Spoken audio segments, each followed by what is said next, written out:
Eu quero lhe convidar nesta noite a abrir a Bíblia em Atos dos Apóstolos, capítulo 17, versículo 23 a 31. Para nós, diz assim a palavra do Senhor. Porque, observando os objetos de vosso culto, encontrei também um altar no qual está escrito: ao Deus desconhecido.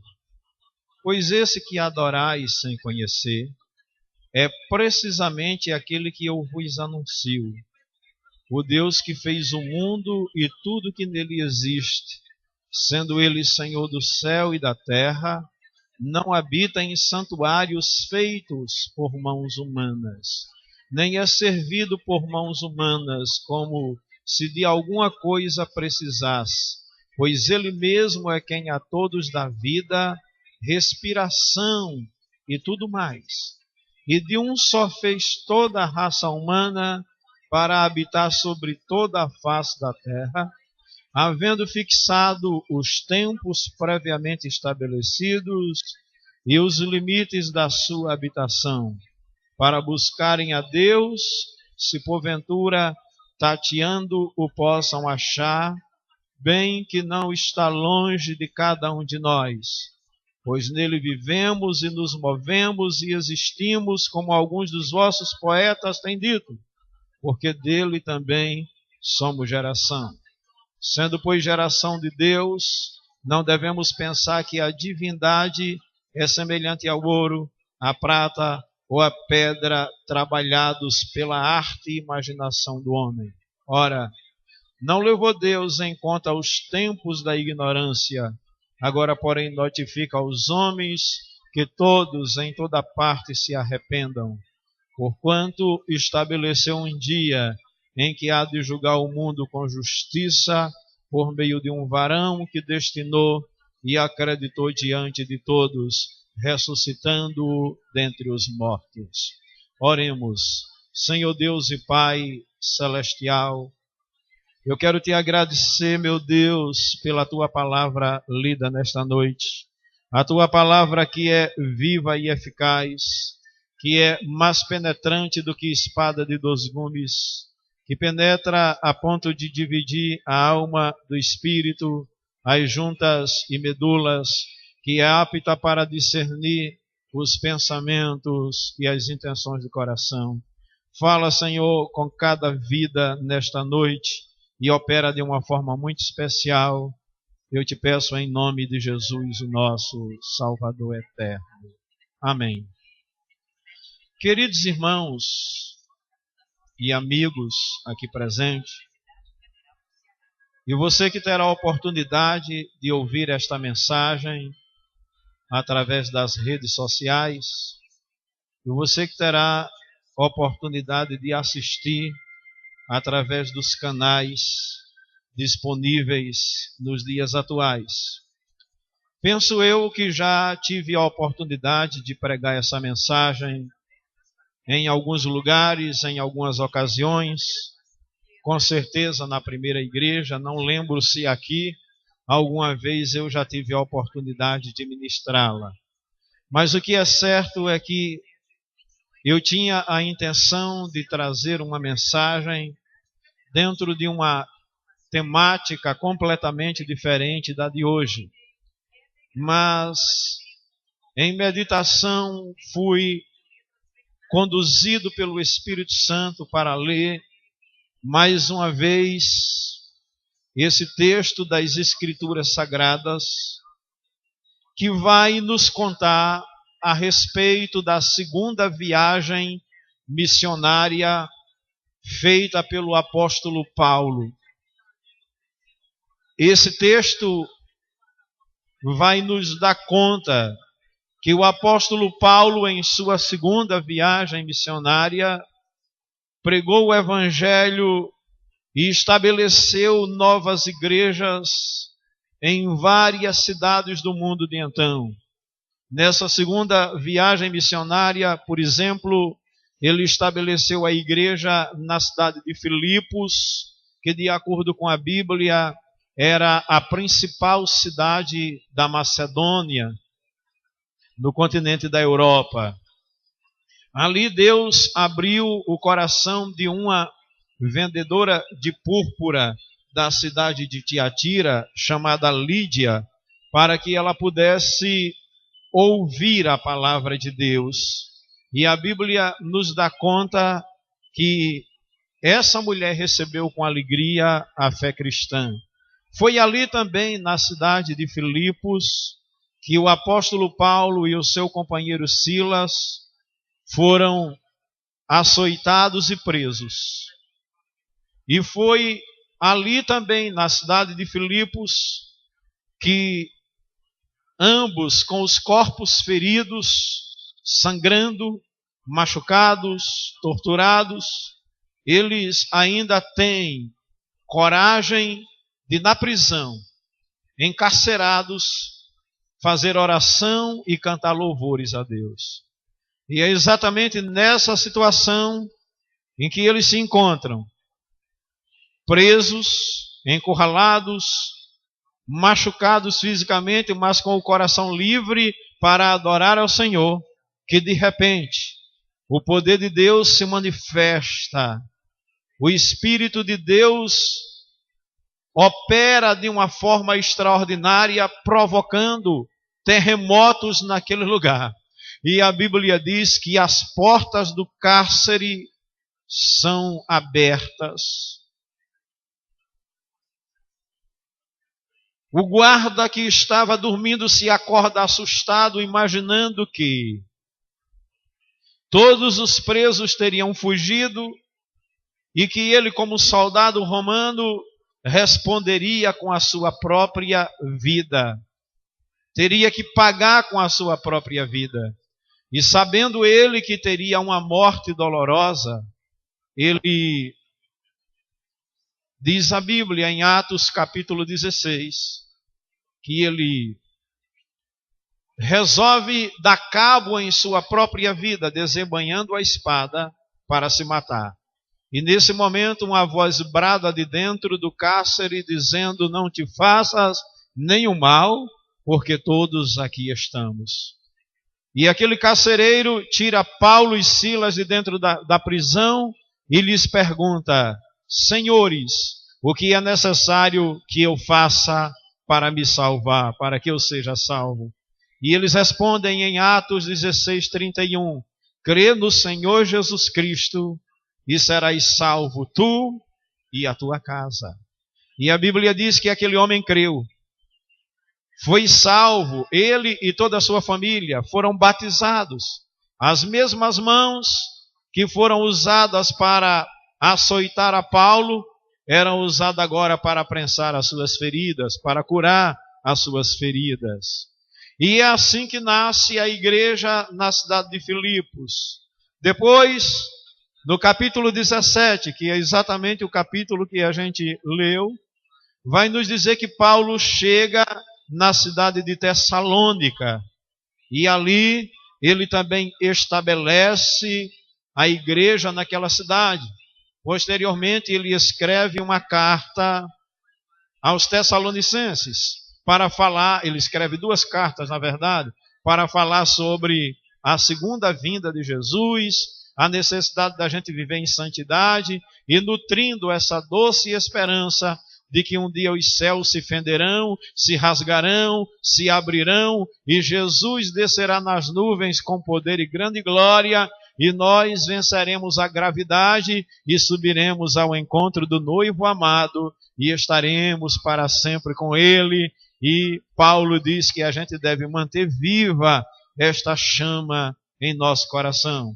Depois ele chega na cidade de Bereia. A Bíblia vai nos dar conta que em Bereia, ainda em Atos capítulo 17, os bereanos eram pessoas que gostavam de ouvir, mas gostavam de conferir nas Escrituras se aquilo que Paulo estava ensinando tinha fundamento. E daí surgiu inclusive uma igreja evangélica chamada de Bereana. Tem a Igreja Batista Bereana e outras igrejas também. Isso quer dizer que é uma igreja bíblica, uma igreja que se fundamenta nos ensinos da Bíblia. Os bereanos observavam para não, digamos, se envolver numa aventura qualquer. Eles queriam ter certeza de que o caminho que estava sendo anunciado era o caminho realmente que tinha fundamento nas Escrituras Sagradas. Posteriormente, eles chegam na cidade de Atenas, que é exatamente o foco da nossa mensagem, e ali o apóstolo Paulo, naquela cidade, encontra altares erigidos a vários deuses. E uma coisa que lhe chama a atenção é que no meio daqueles altares, daqueles muitos altares, os atenienses tiveram o cuidado de erguer um altar ao Deus desconhecido. E é exatamente essa a nossa temática na noite de hoje. Queremos falar um pouco sobre esse Deus desconhecido. Esse Deus que os atenienses não conheciam, não tinham uma imagem dele, não tinha nenhuma figura que pudesse identificá-lo. No entanto, esses homens, mesmo sendo idólatras pagãos, ficaram preocupados de se esquecerem de qualquer outro Deus e resolveram erigir um altar ao Deus desconhecido. E o apóstolo Paulo vai aproveitar-se dessa oportunidade, dessa situação, para anunciar que o verdadeiro Deus, criador dos céus e da terra, desconhecido para os atenienses, era um Deus que não pode ser construído pelo homem. Mas veja bem, a cidade de Atenas, o que chama a atenção é que ela, naquela época, já era a grande metrópole da intelectualidade. Era uma cidade onde existiam as mentes mais brilhantes do saber, estavam ali naquela cidade. Era o maior centro universitário do mundo. Atenas era o berço da filosofia e também das artes. Era a terra dos grandes luminares do saber. Era a cidade de Péricles e de Demóstenes. Era a cidade de Platão e também de Aristóteles. Mas, meus queridos, é nesta cidade, adornada pelos mais ilustres pensadores do mundo, que Paulo, o apóstolo Paulo, encontra a mais aguda e crônica ignorância espiritual. Queridos irmãos, a Bíblia vai nos mostrar que a cidade de Atenas estava infestada de deuses, estava assaltada e tomada de ídolos. E Paulo viu-se confrontado com uma verdadeira floresta de imagens ao caminhar pelas ruas de Atenas. Petrônio disse certa vez que era mais fácil encontrar um Deus em Atenas do que um homem. Veja como a cidade era politeísta, como a cidade era idólatra. Naturalmente que Petrônio estava utilizando-se de uma figura de linguagem, vamos dizer assim, chamada hipérbole, para manifestar a quantidade de deuses existentes naquela cidade. Mas, na verdade, cada templo, cada portão, cada pórtico, cada edifício tinha suas divindades protetoras. Um outro sábio chamado Xenofonte disse acerca da cidade o seguinte: ele disse, o lugar inteiro, a cidade inteira é um altar, é um sacrifício e uma oferta aos deuses. Certa feita, conta-se que Diógenes saiu às ruas em pleno meio-dia, sol a pino, de lanterna nas mãos, procurando um homem. Que só havia deuses naquele lugar. Havia uma multidão de deuses em Atenas. Eles eram, de acordo com a história, com a Bíblia, esses deuses eram caprichosos, eram iracundos, eram deuses vingativos. Se eles não fossem servidos, e se não lhes servissem um altar, eles puniam e derramavam sobre os homens a sua fúria vingativa. A exemplo de deuses, por exemplo, do Antigo Testamento. Deuses que muitas vezes exigiam sacrifícios humanos. Quando eu olho assim para a cidade de Atenas, eu não tenho como me esquecer de um deus antigo chamado Moloque, que era um deus feito de bronze, que tinha o corpo de homem, tinha a cabeça de touro. Esse deus era completamente oco e os sacerdotes enchiam na hora da celebração aquele deus de brasa, e aquele bronze era aquecido até o rubro. Transformava-se também em brasas, e os pais levavam os seus filhos, as suas criancinhas, para oferecê-las em sacrifício a Moloque. E a forma de culto era a mais cruel que se possa imaginar. Por exemplo, às vezes o sacerdote tomava aquela criança e a esfaqueava, dava ali uma furada no pescoço, e aquela criança tinha o seu sangue derramado sobre o altar, sobre os braços daquele ídolo. Em outras ocasiões, o sacerdote primeiro quebrava cada junta, cada osso do corpo da criança. E quando isso acontecia, tocava-se os instrumentos musicais de uma forma extremamente elevada, para que pudesse abafar o grito das crianças. Noutras ocasiões, eles pegavam o bebê vivo, eles pegavam aquela criança viva, colocavam no braço daquele Deus, e era estendido dessa forma, aquele braço transformado em brasa. A criança era colocada viva, e aquele inocente ia se contorcendo e gritando de dor, sendo queimado vivo. E depois de muito se contorcer, a criança caía, e caía já num tacho cheio de brasas. E aí era queimada viva em sacrifício àquele Deus chamado Moloque.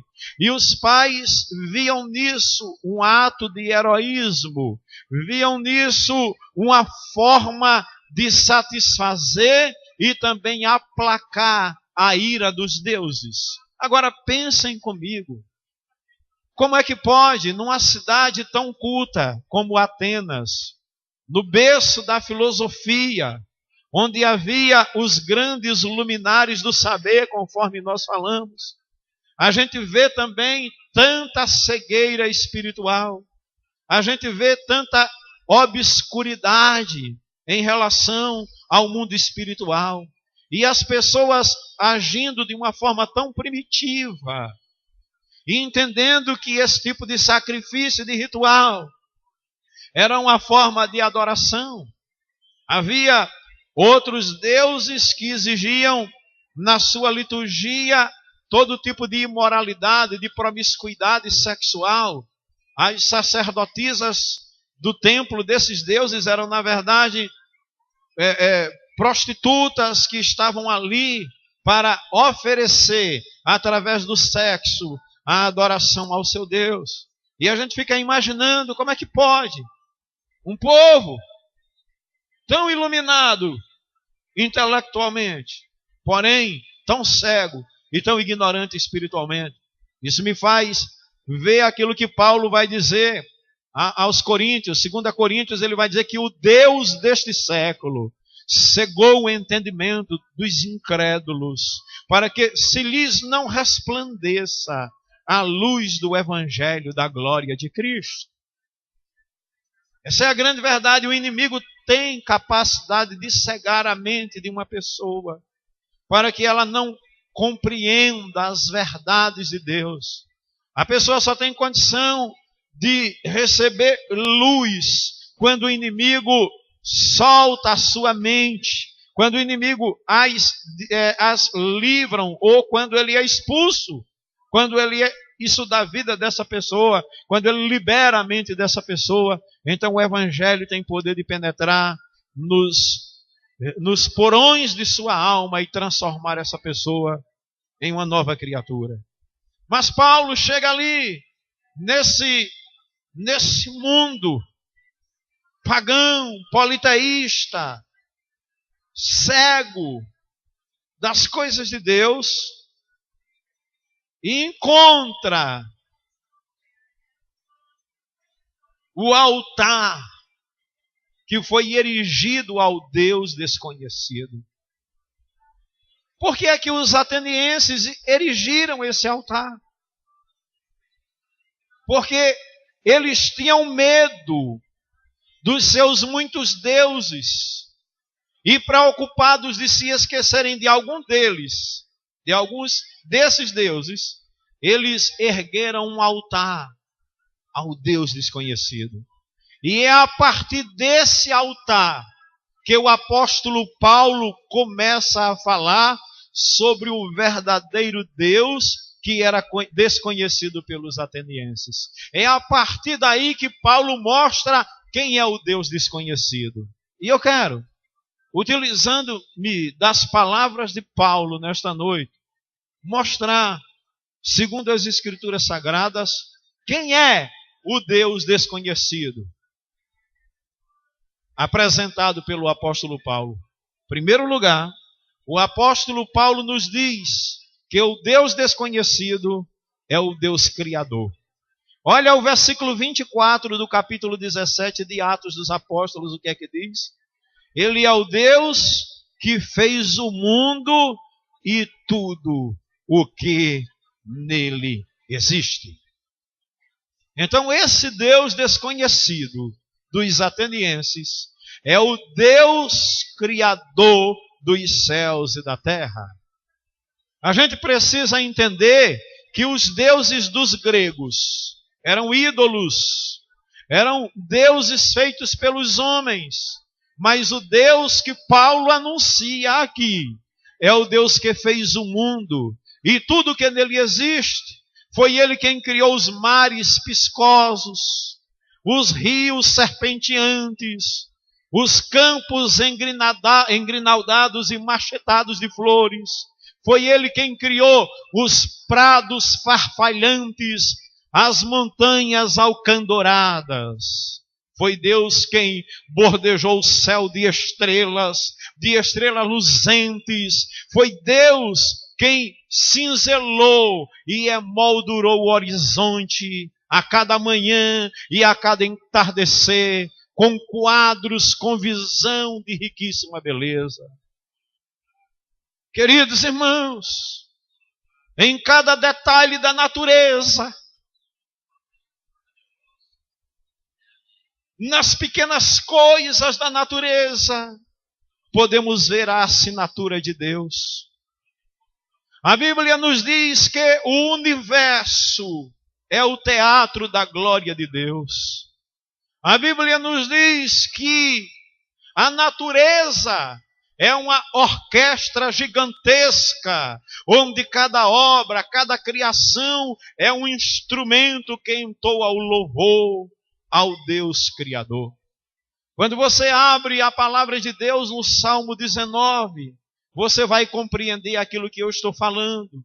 Quando o salmista diz: os céus proclamam a glória de Deus, e o firmamento anuncia as obras das suas mãos. Olha, o que é que ele diz? Um dia discursa a outro dia. Tem uma tradução mais antiga que diz: um dia testifica da grandeza de Deus a outro dia. Ou um dia faz declaração a outro dia. E uma noite revela conhecimento a outra noite. Aí ele continua dizendo, não há linguagem como a nossa que nos faz verbalizar alguma coisa. Mas ele diz que sem linguagem, sem palavras, e mesmo assim, ouve-se a sua voz. No entanto, por toda a terra se faz ouvir essa voz, e as suas palavras até os confins do mundo. Aí ele continua dizendo no versículo 9, versículos 7, 8 e 9, a lei do Senhor é perfeita e restaura a alma. O testemunho do Senhor é fiel e dá sabedoria aos simples. Os preceitos do Senhor são retos e alegra o coração. O mandamento do Senhor é puro e ilumina os olhos. São mais desejáveis do que ouro, sim, do que muito ouro fino. São mais doces do que o mel e o destilado dos favos. É isso que a Bíblia diz sobre esse Deus, Criador dos céus e da terra. James Jeans, que foi um famoso astrônomo britânico, ele disse certa vez o seguinte: o universo parece ter sido desenhado por um matemático puro. Joseph Campbell escreveu também sobre a intuição de uma ordem cósmica matematicamente indefinível. Meus queridos, contemplando a ordem da Terra, do sistema solar e do universo estelar, cientistas e estudiosos concluíram que o grande projetista não deixou nada ao acaso, ou nada para o acaso. Ele criou tudo detalhadamente de uma forma perfeita. Veja bem, a inclinação da Terra, por exemplo, de 23 graus, produz as nossas estações. Os cientistas dizem-nos que, se a Terra não tivesse a exata inclinação que tem, os vapores do oceano mover-se-iam para norte e sul, cobrindo os continentes de gelo. E é muita responsabilidade a gente dizer isso diante de uma professora de geografia. Qualquer coisa pode chegar e corrigir. Mas o que eu quero mostrar aqui é a beleza da perfeição da criação de Deus. Desse Deus desconhecido. Veja bem, pesquisas mostram que se a Lua tivesse a 80 mil quilômetros da Terra, em vez de 325 mil, as marés seriam tão enormes que todos os continentes seriam submergidos pela água. Até mesmo as montanhas seriam afetadas pela erosão.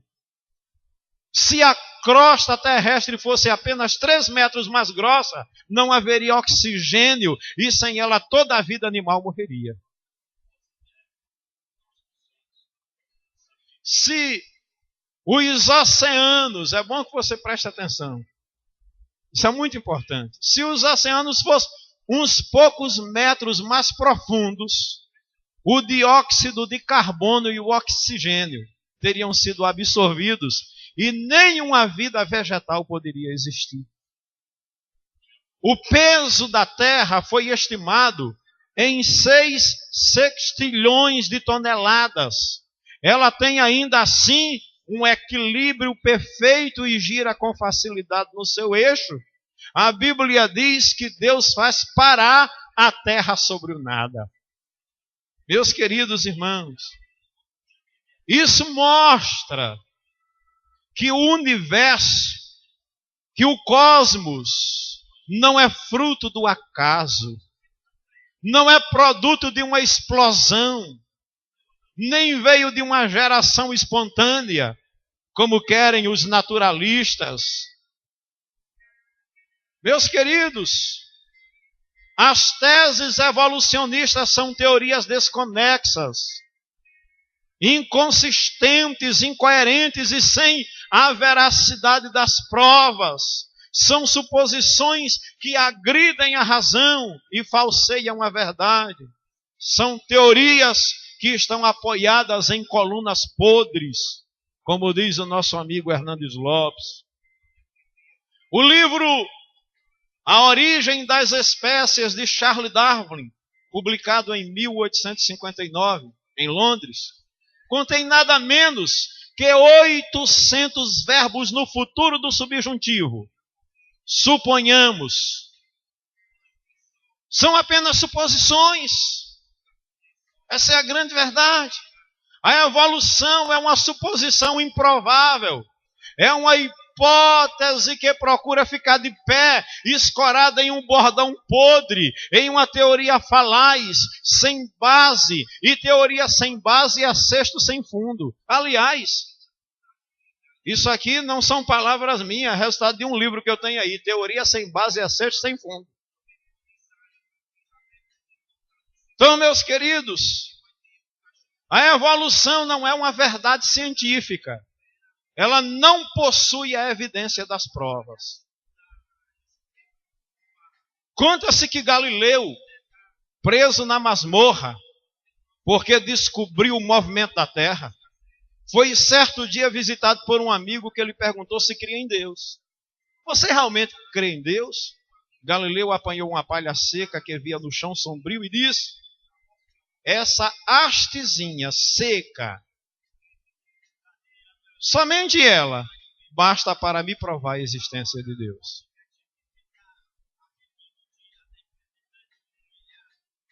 Um biólogo famoso,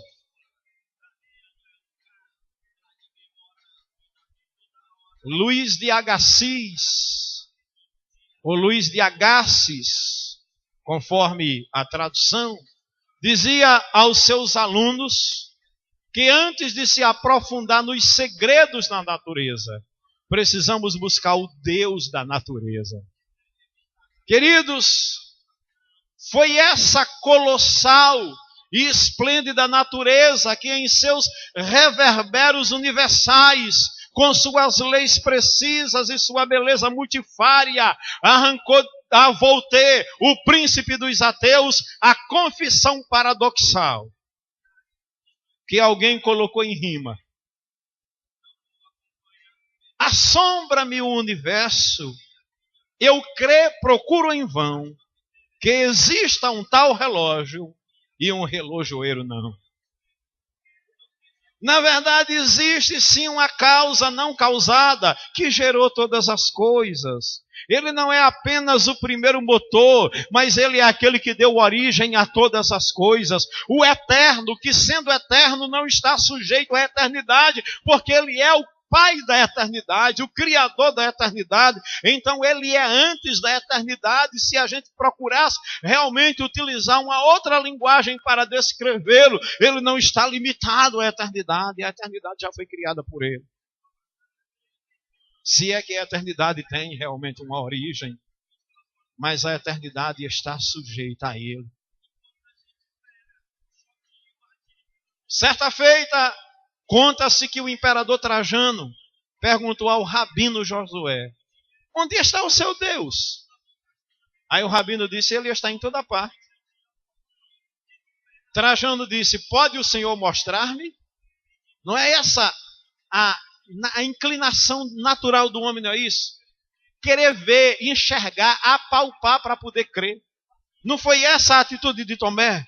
Quando Jesus aparece aos discípulos, Tomé não estava lá. E todo mundo empolgado dizendo: ele apareceu. E Tomé disse: se eu não vi as mãos furadas, se eu não colocar meu dedo do lado direito, onde foi traspassado por uma lança, se eu não tocar nele, jamais eu vou crer. Aí Jesus aparece outra vez e lá estava Tomé. Jesus diz: Tomé, olha aqui as minhas mãos. Põe o teu dedo aqui no local que eu fui ferido. Não seja incrédulo, mas crente, Tomé. Quando Filipe leva Natanael ao encontro de Jesus, Natanael já tinha dito para Filipe: de Nazaré pode vir alguma coisa boa, alguma coisa que preste? Aí Jesus olha para ele e diz: eis aí um verdadeiro israelita em quem não há dolo, que fala aquilo que pensa. De onde é que o Senhor me conhece? Antes que Filipe te chamasse, Natanael, eu te vi lá debaixo da figueira. Conheço toda a tua vida. Aí Natanael se prostra e diz: Senhor, tu és o Filho de Deus, tu és o Rei de Israel. Jesus, só porque eu te disse que te vi debaixo da figueira, você crê? Coisas maiores do que esta tu verás. Aleluia. Mas é da natureza humana querer ver. Aí o rabino Josué disse para Trajano: levantai os olhos e vede, disse o rabino, apontando para o sol. Eis ali um dos embaixadores do meu Deus. O rabino Josué teve o cuidado de não afirmar que o sol era Deus, mas era um dos embaixadores de Deus, porque a Bíblia diz que os céus proclamam a glória de Deus. A natureza não é Deus, a natureza é obra da criação de Deus. Então olhe para um dos embaixadores do meu Deus. Trajano concordou e juntos saíram ao jardim. Então o sol brilhava em todo o seu fulgor. Levantai os olhos e vede, disse o rabino, apontando para o sol. Aí Trajano disse: mas não posso fitar. A sua luz é ofuscante demais. Josué disse para Trajano: não podeis olhar a face, uma das criações de Deus, e pretendeis eu, Criador? Trajano emudeceu e ficou meditativo. Ele não podia olhar para essa estrelazinha de quinta grandeza, correndo o risco de perder a visão. Como é que podia olhar para aquele que criou a estrela? Para aquele que criou todas as coisas? Trajano ficou sem palavra e teve que reconhecer que não dá para olhar para Deus. Homem algum jamais fitará o rosto de Deus e viverá. Essa é a grande verdade. Mas em segundo lugar, o apóstolo Paulo diz que o Deus desconhecido é o Deus da providência. O Deus que os homens desconhecem pela refinada filosofia e sabedoria humana é o Deus da providência. Veja bem, ele não só criou, mas ele cuida da sua criação. A Bíblia nos diz aqui nesse texto, ainda no versículo 24 de Atos dos Apóstolos, capítulo 17, diz que ele fez o mundo e tudo que nele existe, sendo ele Senhor do céu e da terra, não habita em santuários feitos por mão humana, nem é servido por mão humanas. A um só fez a raça humana, fixando os tempos e tal, pois nele vivemos e nos movamos, existindo por alguns dos seus poetas, porque ele também somos geração. E aí, a partir do versículo 24 até o final, vai mostrar que esse Deus, ele criou, e ele cuida, ele sustenta, ele é aquele que provê o necessário para a manutenção da sua obra criadora. Ou seja, ele não só criou, mas ele cuida da criação.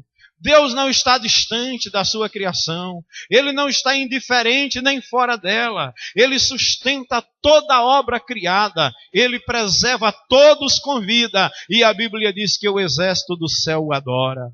Ele é o Deus presente, Ele é o Deus Emanuel, Ele é o Deus que intervém, Ele é o Deus que transforma as circunstâncias amargas em cenário de alegria. É o Deus que converte choro em riso, o vale árido em manancial. Ele é o Deus que ouve as orações, que invade a nossa história marcada de dor e nos traz luz, livramento e faz com que todas as coisas cooperem para o nosso bem. Ou seja, esse Deus que criou todas as coisas, ele se preocupa com você. Ele tem um plano de bênção para a sua vida, mesmo quando todas as portas estão fechadas, mesmo quando você pensa que Deus está longe de você, que Deus está ocupado demais para se preocupar com você, saiba que Ele está bem pertinho de você, que Ele não desistiu de você, não desiste de você. O homem pode até te condenar, o homem pode até não te compreender, e você mesmo a olhar para si, para dentro de si, e se achar tão pecaminosa, tão pecaminoso, tão cheio de falhas, tão cheio de erros, a ponto de achar que Deus se esqueceu de você. Eu quero te dizer que o Deus que te criou, o Deus que projetou a tua existência, Ele conhece toda a história da tua vida. Ele nunca é pego desprevenido. Ele não é pego de surpresa. Esse Deus conhece o seu passado, o seu presente e o seu futuro. Aliás, esse Deus que nós cremos, que preserva a natureza, é um Deus que não está limitado ao tempo, ao conceito de tempo que nós vivemos. Ele não é regido pelo cronos, pelo cronômetro. O tempo de Deus é o kairos. Isso significa que o seu passado e o seu futuro são um eterno presente. O que eu quero dizer com isso é que esse Deus que te escolheu, Ele já vê, Ele já enxerga, Ele já conhece os teus pontos fortes e fracos. Ele sabe os erros e os acertos que você vai cometer na caminhada da tua vida, na trajetória da tua vida. Ele conhece os momentos de euforia e os momentos de desânimo que você enfrentou, está enfrentando e ainda vai enfrentar. Ele sabe os momentos de queda, mas mesmo assim, Ele enviou Jesus para ser o substituto na cruz do Calvário. Ele enviou Jesus para morrer por você. E Jesus diz: todo aquele que o Pai me dá, esse virá a mim, e aquele que vem a mim de maneira nenhuma eu lançarei fora. Teu nome foi escrito no livro da vida, e não tem nada no mundo visível nem no mundo invisível que possa apagar, porque o que Jesus deu está dado e ninguém tira das tuas mãos. Aleluia por isso. Dê uma salva de palmas para Ele.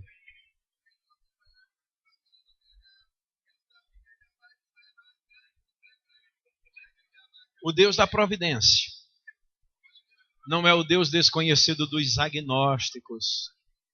Ele se revela na obra da criação, na nossa consciência, na sua palavra e em seu Filho Jesus. O Deus desconhecido não é o Deus distante dos deístas. Ele está presente, Ele é imanente, sem deixar de ser transcendente. Ele se importa conosco, Ele ama, Ele sofre, Ele chora, Ele busca, Ele abraça, celebra e se alegra em nos conquistar com o seu amor. Quando cruzamos os vales da vida, Ele desce conosco. Quando os nossos pés pisam o lagar da dor, Ele nos carrega no colo. Quando atravessamos o véu da morte, Ele nos recebe na glória. Isso é simplesmente maravilhoso.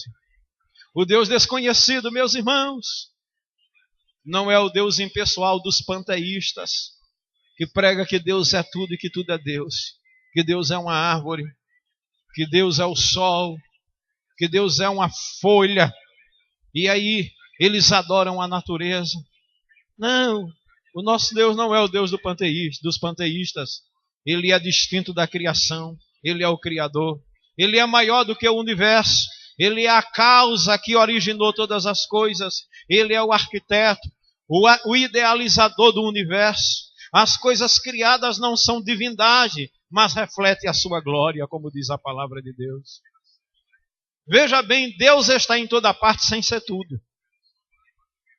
Ele está em toda parte, Ele está em você, Ele está em mim, Ele está na natureza, mas eu não sou Deus. Uma árvore não é Deus. Não, eu não tenho que despertar o Deus interior. Isso é ensino da nova era. Eu continuo sendo homem, cheio de ambiguidades, cheio de fragilidades, mas eu tenho o Espírito Santo que fez a sua residência permanente em minha vida. E esse Deus vai me transformando de glória em glória na imagem do Filho de Deus, até que um dia essa noiva que foi gerada ainda quando criança, quando ela estiver madura, preparada para o casamento, ela se encontrará com Jesus na glória celestial. Ele vai adornando essa noiva devagarinho. O Deus desconhecido, pregado por Paulo na cidade de Atenas, é o Deus que dá o seu sol e a sua chuva para bons e maus. Todos recebem a bênção desse Deus. É o Deus que rega a terra com o orvalho e fende o solo com os raios. É o Deus que veste com singular beleza o lírio dos campos e alimenta os pássaros do céu, como o Senhor Jesus diz em sua palavra. Jesus vai dizer que nem Salomão em todo o seu resplendor e glória, se vestiu daquela maneira. Ele é o Deus provedor. Então, Ele é o Deus que faz germinar a semente e dá pão ao que tem fome. Como é maravilhoso esse Deus. Nossa vida, meus queridos, não é controlada ou dirigida por um destino cego, mas pelas mãos de Deus. Nossa vida não é determinada pela lei do karma, mas pelas mãos de Deus. Eu não estou numa roda de causa e efeito. Eu não preciso passar por vários processos de reencarnação, como ensina o hinduísmo, o budismo e algumas filosofias orientais, algumas religiões orientais. Como ensina o espiritismo kardecista e outras linhas do espiritismo ocidental. A minha vida é guiada pelas mãos de Deus. O Deus da providência criou você, cuida de você, ama você e está disposto a intervir na sua vida e levar você para o céu. Amém, gente?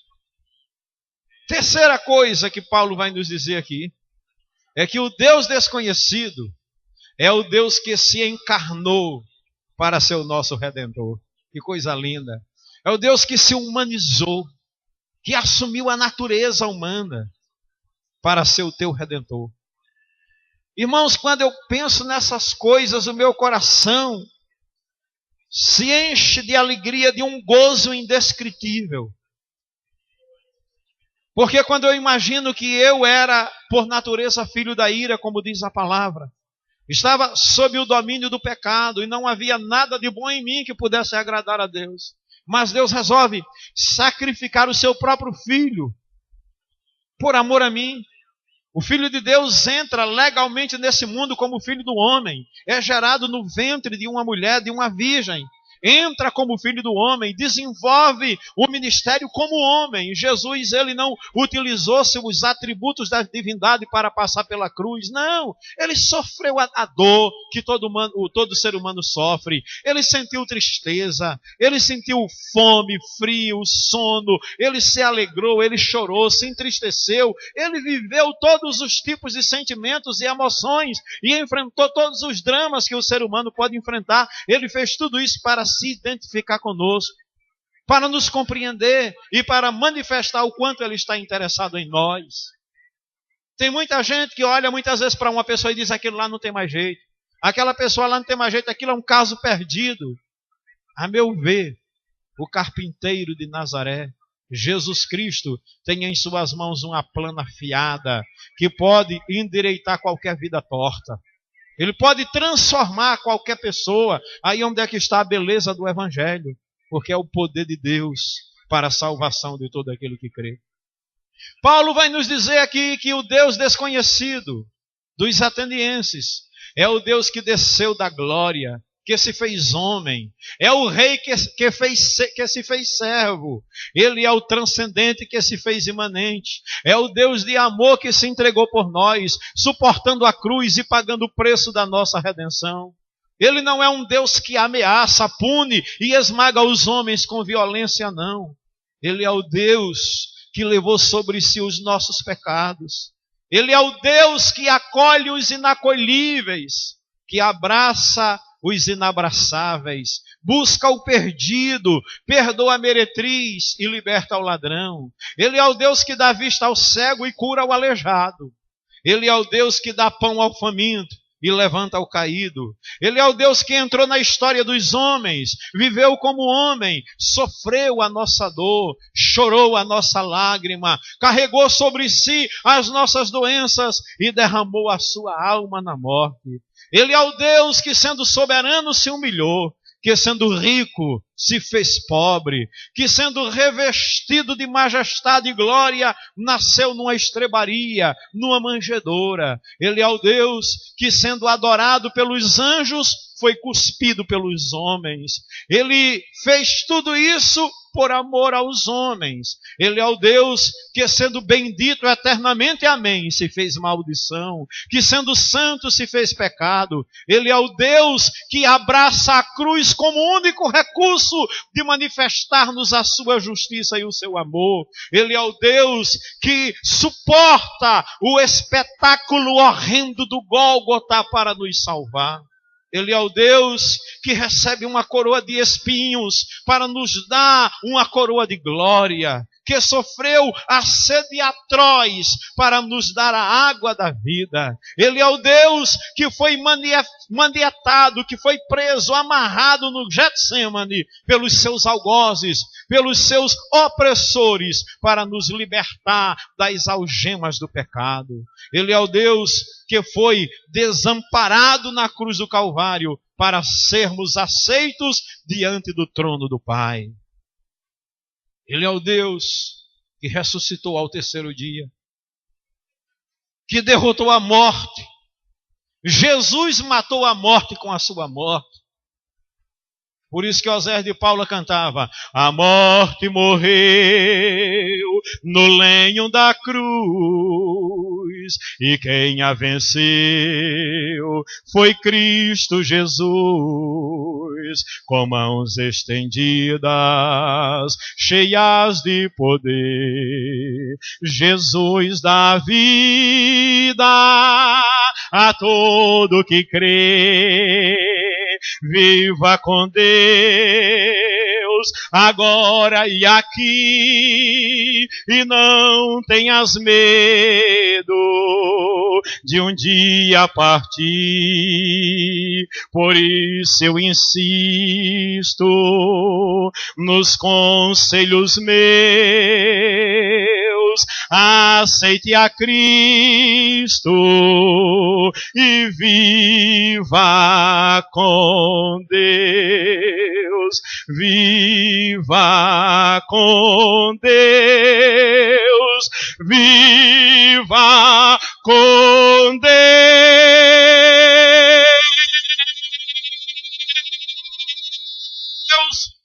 Aleluia! É isso que a Bíblia nos diz. Foi isso que ele fez. Ele diz tetelestai na cruz, que é uma palavra grega para dizer acabou. O preço foi pago, o homem é resgatado, tirado das garras do diabo, e agora tem livre acesso ao trono da majestade divina. A ele a glória, a ele a honra, a ele o poder para todo sempre. O Deus desconhecido dos gregos é o Deus da esperança, irmã.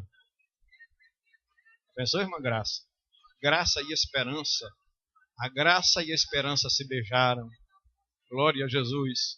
A graça se manifestou, tirou a desesperança de nós, encheu o nosso coração de uma nova visão, e hoje eu espero o dia em que os céus se rasgarão e o Deus de toda a glória virá me buscar. Quem tem nele essa esperança, purifica-se a si mesmo, assim como também ele é puro.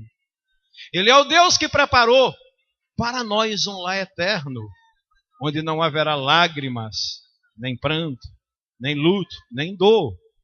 Ele é o Deus que diz que o melhor ainda está por vir. Ele é o Deus que diz que o prazer maior não é gozado na terra, mas no céu. Ele é o Deus que diz que a felicidade suprema não está nas coisas, nem nas realizações, nem no conhecimento, nem no prazer, mas em glorificar a Deus e gozá-lo para sempre. Glória a Jesus. E nesta noite, eu quero terminar essa mensagem dizendo que o Deus desconhecido dos atenienses, pregado por Paulo, é o Deus onipresente, de modo que ele está aqui nesta noite, neste lugar. E eu poderia até usar uma figura, usar aqui uma expressão forte, para dizer que ele deixou o seu trono hoje para vir ao teu encontro, para vir ao encontro das suas necessidades. Se é que a gente pode usar essa linguagem de um Deus que é tão grande que nem o céu dos céus pode conter a sua presença, mas te ama tanto que se faz tão pequeno a ponto de caber dentro do teu coração. Então ele realmente resolveu vir ao encontro da tua necessidade, para dizer: não temas, porque eu sou contigo. Não te assombres, porque eu sou o teu Deus. Eu te esforço, eu te ajudo, eu te sustento com a minha destra fiel. Erga a tua cabeça. A vida não acaba aqui. Eu não te chamei para a derrota. Eu quero que você se levante e reine no meio dos seus adversários, porque eu estou contigo. Eu ressuscitei, eu estou vivo, eu matei a morte na cruz e te dou recursos para que em mim você seja mais do que vencedor. Vamos ficar de pé nesta hora, em nome de Jesus Cristo.